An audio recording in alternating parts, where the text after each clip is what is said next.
Baltimore Pit Beef Sandwiches done my way.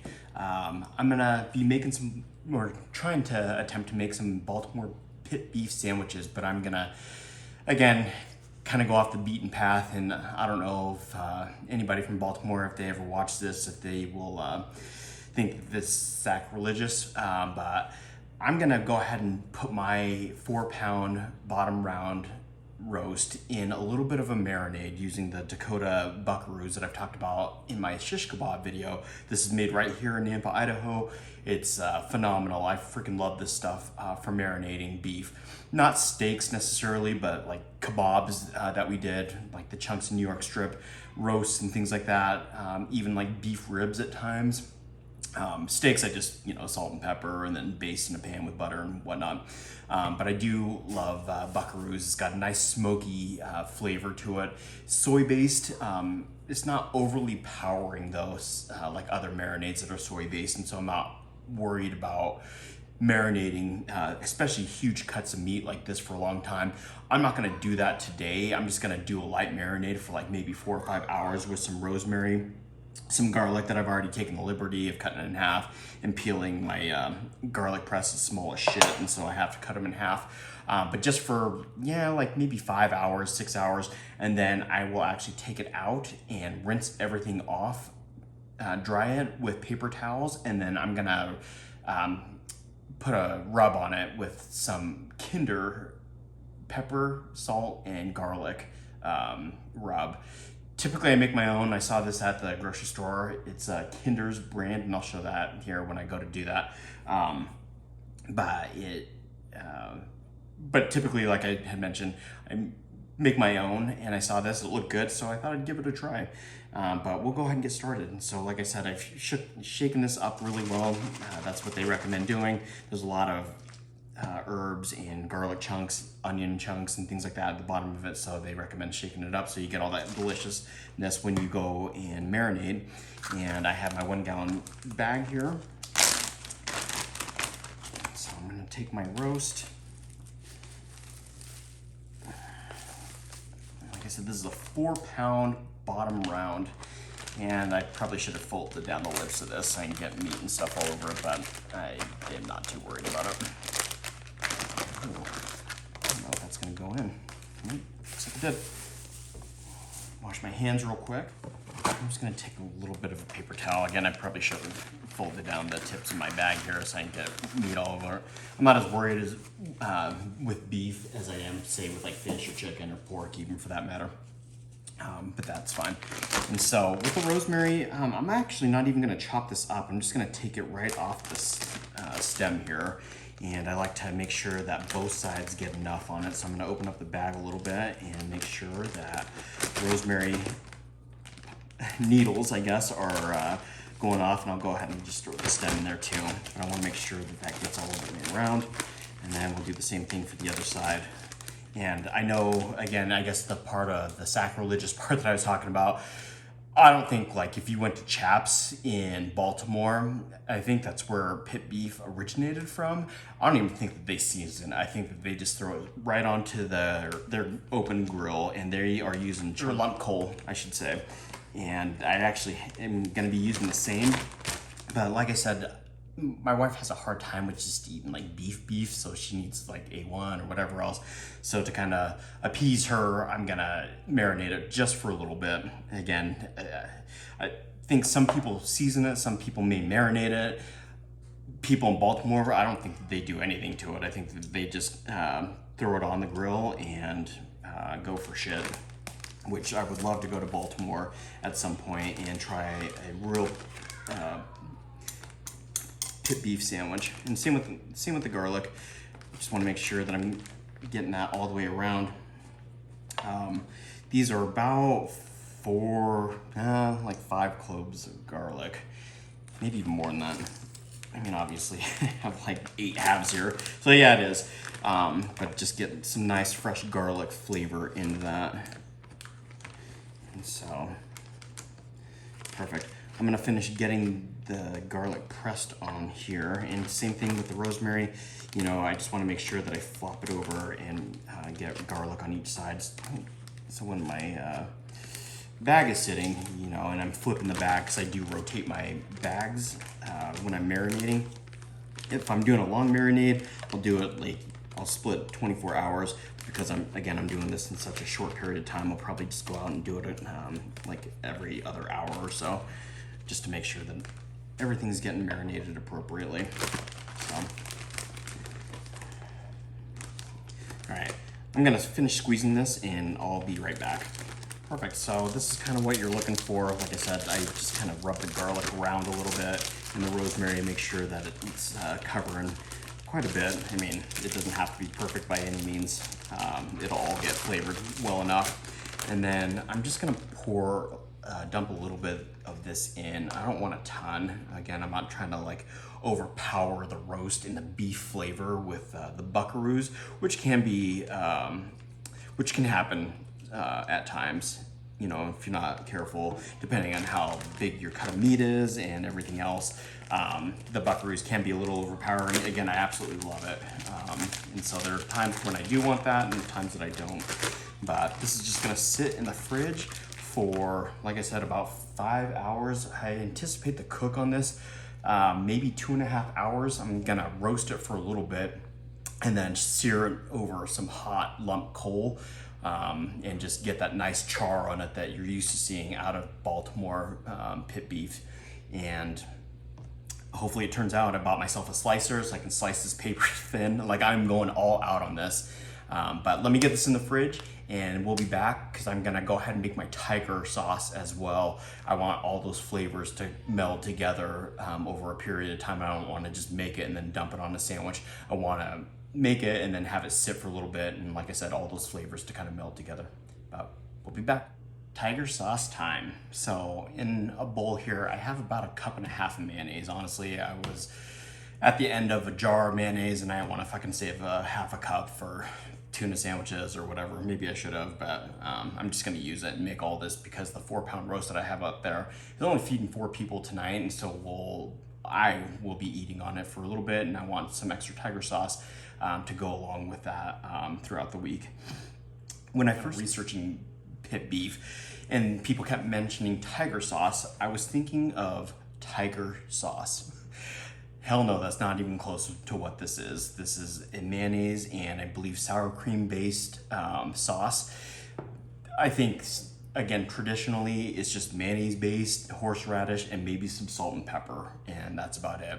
I'm gonna add some extra things to it, such as some dried mustard, obviously our horseradish, our Kinder's, salt, pepper, and garlic. I figured if we were gonna rub our bottom round roast with it, why the hell not just throw it in our tiger sauce. Some white pepper, and then some roasted garlic paste. I am probably still gonna add some tiger sauce from the jar onto my sandwich just for a little bit of sweet and heat. But funny, right? So let's go ahead and get started. I'm gonna start off by adding some dried mustard. Let's see if I can open this without getting shit everywhere. Let's see. Use this one. And you know, this is gonna provide plenty of heat along with the horseradish, so I'm gonna do maybe about a teaspoon or so of that. Close that up so I don't knock it over on accident. Let's see, and then, you know what, I'm just gonna go ahead and add in our roasted garlic, but a good squirt of roasted garlic paste, and this stuff is a lifesaver.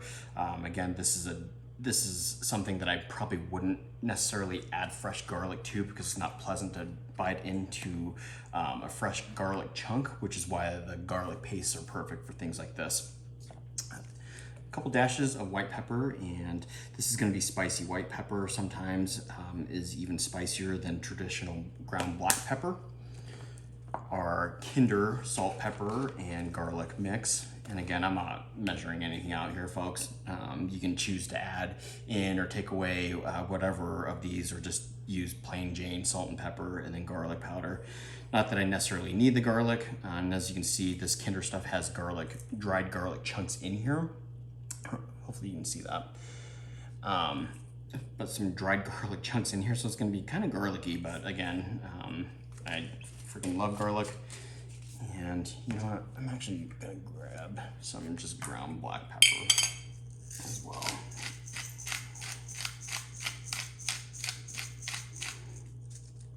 Add that in. That Kinder smells amazing, by the way. And then a whole shit ton of horseradish. I think most people do like a 1-to-1 ratio with mayonnaise and horseradish. So like a cup of mayonnaise and a cup of horseradish. I do want it spicy, but yeah, maybe not that. Well, actually, you know what? Fuck it. I do want that spicy. And then a good tablespoon or so of, sour cream. If I can get that off. I don't want to tap it against my glass bowl here. Perfect.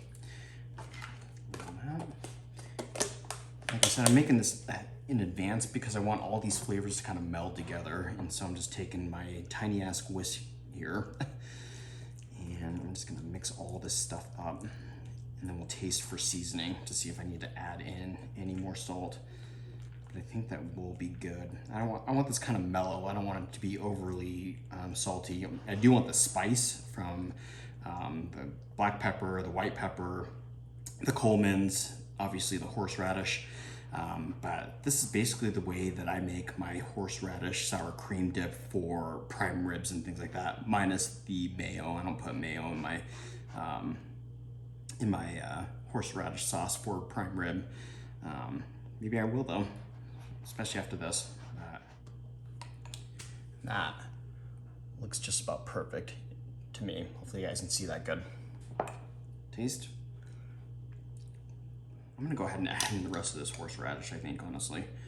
And I've seen other sauces where they are a little runny for my taste. Again, this is why I'm calling this my version of a Baltimore Pit Beef Sandwich. Many of these items and ingredients, I should say, that I'm using aren't traditional if you went to Baltimore and ordered a pit beef sandwich. Chaps really is what the gold standard is, in my opinion. Even though I haven't had it, I've read plenty enough on it and seen plenty of reviews to know that, you know, if I ever go to Baltimore, I'm going to Chaps. Kind of like if I was going to Philadelphia for a cheesesteak, I'd be going to Geno's. You know, Geno's or Pat's. I would probably actually try both, just due to the reputation that all three of those places have. If I was going to Detroit, I'd go to Buddy's Pizza for Detroit style pizza. Again, just the reputation, the history. I didn't think it was gonna make that much sauce, but it did. And I'm gonna throw this in the fridge and we'll pull it out when we are ready to start making sandwiches. I don't know if I mentioned this before, but again, traditional Baltimore Pit Beef Sandwiches have fresh sliced sweet onion, I believe. I'm gonna use red onion. One, because I haven't, I need to use it. But two, I'm also gonna slice my onion really thick and then grill it a little bit. Not a ton towards, you know, falling apart or whatever, but just to get a nice char grill flavor on it. I may not even season it, but I'll think about that. My roast marinated for about 3.5 hours or so in the fridge. I turned it, I flipped it, I even put it on the sides just to make sure that the majority of the roast was marinated at some point. I didn't add that much of the Dakota Buckaroos, as you saw. And so I would just, again, want to make sure that at least the majority of the end pieces and sides and things like that of the roast were touched by marinade. Rinsed it off, rinsed all the garlic off, the marinade, the rosemary, and it's been sitting in a colander in the sink for about maybe 25 minutes or so. I'm gonna go ahead and pull it off, and I went ahead and seasoned the bottom of my tray. When I pull it off, the fat cap's gonna go down right there, and I'll season the meat. Really, I'm gonna try and cook this like a brisket, well, kind of like a brisket. When I cook briskets, I always cook it fat cap up, but for this one, because it's gonna cook faster, I'm gonna cook it fat cap down, and eventually I'm probably actually even gonna cut that fat cap off and then sear it again, where I remove that when I get my my lump coal super hot. So let me grab that. Perfect. And as you can see, it might be a little bit brown, but that's from the marinade and the garlic and whatnot. This roast was cut fresh for us, and so I know it's a good cut of meat. I'm gonna take another piece of paper towel here and just make sure that it is as dry as I can get it. Because then I'm gonna season this and then throw it back into the fridge. And then I'll pull it out about an hour before I am ready to just actually start cooking this to bring it up to room temperature. So I'm gonna season this again with that Kinder's, and it's just, the label says salt, pepper, garlic blend, but I have a feeling there's a few other ingredients in here as well.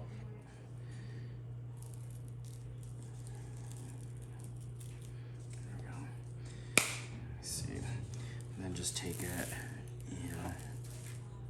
and just kind of move it around on the tray to get some of the excess, especially like on the ends and whatnot. And again, because this did marinate, I'm not gonna season it as liberally as I would if I was just starting right off the bat with a piece of fresh meat.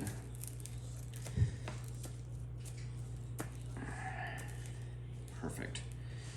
That looks pretty good to me. I might throw on just a little bit more, but actually, you know what? I'm not. I think that's good. Because I still, for the most part, want to taste a lot of the beef and the grill and the char when I pull this off. And so, like I said, because I marinated it, I don't feel the need to go overboard with it. Maybe just grab some of that loose stuff here in the sides and just kind of press it into the meat. But I'm gonna wash my hands and throw this back into the fridge.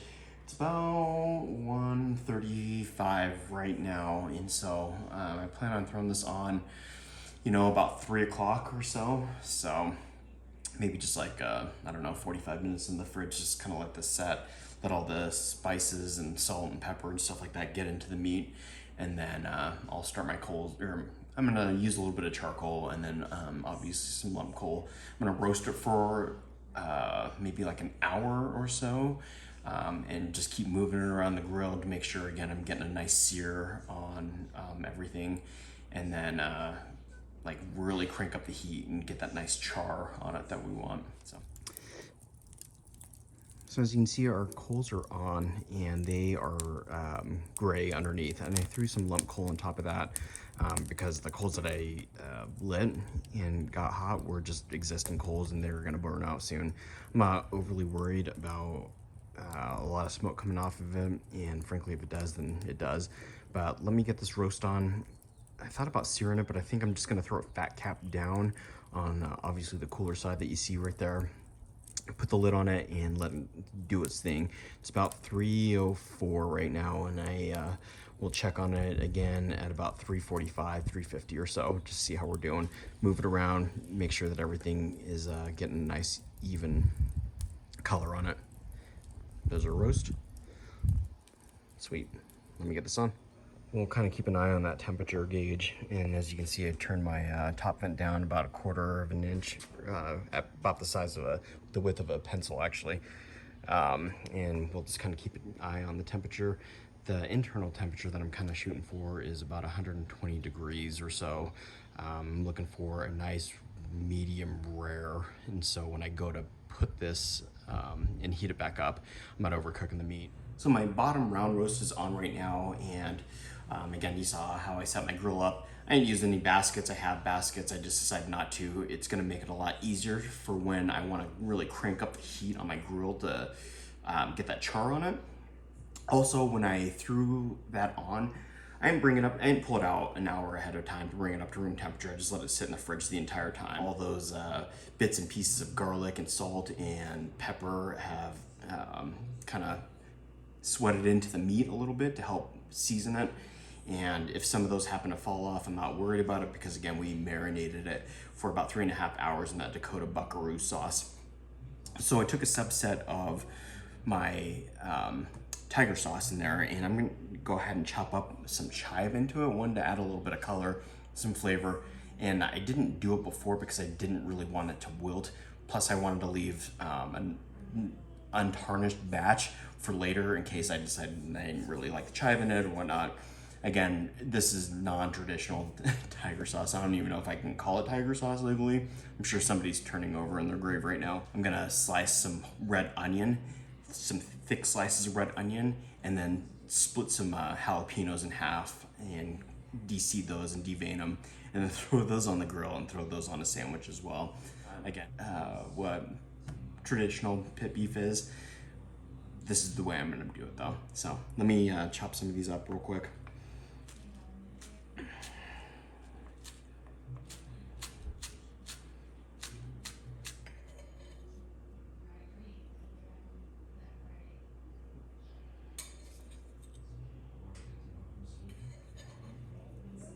And like I mentioned before, I actually bought a slicer just specifically for this. And just like before, I'm gonna slap a lid on this so the top doesn't dry out here.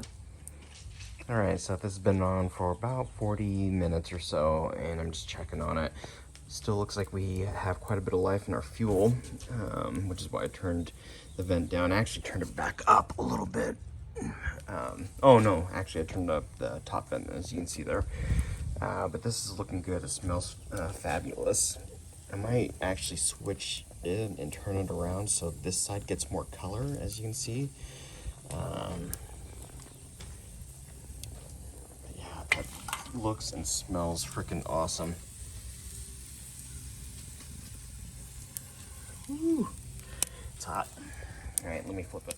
Yeah, that looks good. That side looks awesome. Can't wait to get a char on this. I'm gonna add some more lump coal to that in, I don't know, like another 45 minutes or so, and then char it. But it looks good. So I just got done probing it with my Therma Pro, and it was reading about 114, and with carryover heat, it'll get up to 120 soon. It's looking good, so I'm gonna go ahead and char it. And I was gonna cut the fat off on it, but I think it's all rendered down, honestly. So we'll take a look here. All right, let's see if we can do this. Yeah, that has been all rendered down. I mean, I guess I could, but that's just flavor to me. Again, if you guys make this, you do you. I'm gonna put this right on that. I was gonna add some more, and I may when I go to grill, maybe the vegetables. That's hot enough to do what I needed to do. And then I'm gonna toast the buns. And again, I understand it's not traditional toasting buns. All right, so I've been turning this and turning it on each side. Again, I want that nice char on all sides. And with, again, carryover heat, it'll probably end up being like closer to like 125, but again, that's okay. My wife isn't a huge fan of rare meat anyways. So, yeah. Focus there. Hopefully this isn't making you guys motion sick. But yeah, now got a good fire going and getting a good char on that. I'm gonna bring out some jalapenos and some onions here in just a second and throw those on. Again, I'm making this for our friends and family. We want grilled jalapenos and onions, so that's what I'm doing. Perfect, got my jalapenos and onions on. I'm just using red onion again. I know you're supposed to use white sweet onion or something like that, but yeah. So those are starting to look pretty good. Super hot, and that's exactly what I wanted.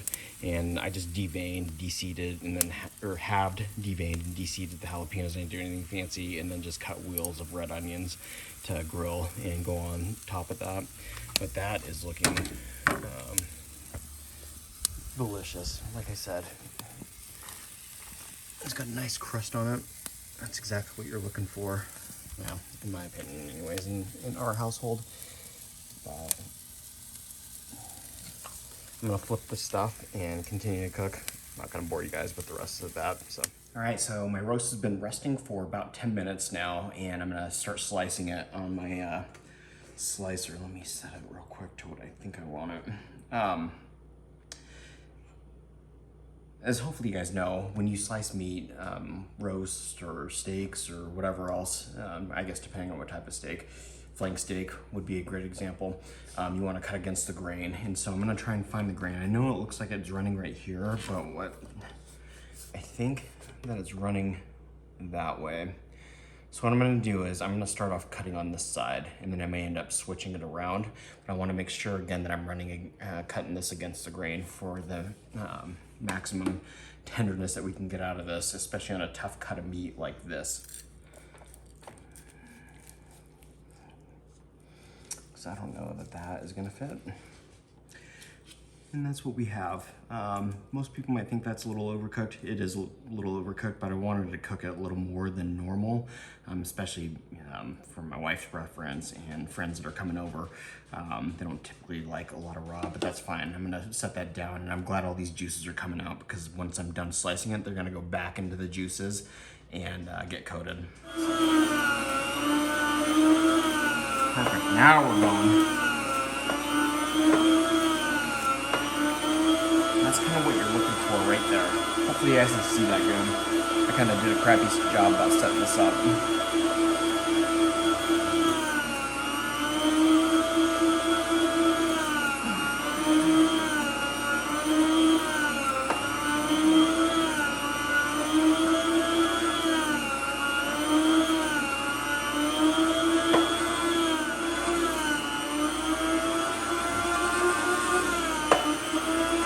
That was a shit ton of slicing for that, but totally worth it. The meat looks delicious. I'm gonna carve up that other half here in just a little bit, but that looks good to me. I'm gonna, again, kind of mix it around in the bottom of that juice there. But here we have our 2 buns and our cheese bun and our Kaiser roll. So I'm gonna just take some meat like this, and yeah, I left the fat on, but this is for me. And let's see. I'm not gonna build them too high. And then our Kaiser roll is gonna be a little bit more traditional. So what we're gonna do is we will then take our onion, our red onion, and it's not white, grilled red onion, that. Just kind of hang it, drape it there. And then on our cheese one, I'm gonna do the same thing, except not so many onions, especially being an end piece. And then take some of our grilled jalapeno. Oh, actually, you know what? I'm gonna take our tiger sauce. Let me put that over there. And just let that kind of get good. And then do the same here. Just kind of dump some on. It'll find its way. And if not, when you go to take a bite, believe me, it'll come out. Throw a couple jalapenos on there. And voila. My version of Baltimore Pit Beef, and more traditional, less traditional, they're both gonna be fucking delicious. I even talked about putting some actual, or not actual, but the jarred tiger sauce in there. And I hope you guys try it, and I hope you guys enjoy. All right, just wanted to get you a cross section real quick of the original. You can see the beef, again, just looks amazing. Our tiger sauce with the chive in it, our red onion on our toasted bun, and then the non-traditional, still kind of the same setup with the cheese bun and jalapenos. That looks good. And then I just threw some pickles and kettle chips on there. I was actually gonna make my own potato chips to go along with this, but it's been raining all day today. Now it actually looks nice, but yeah, before that it was raining all fucking day, so whatever.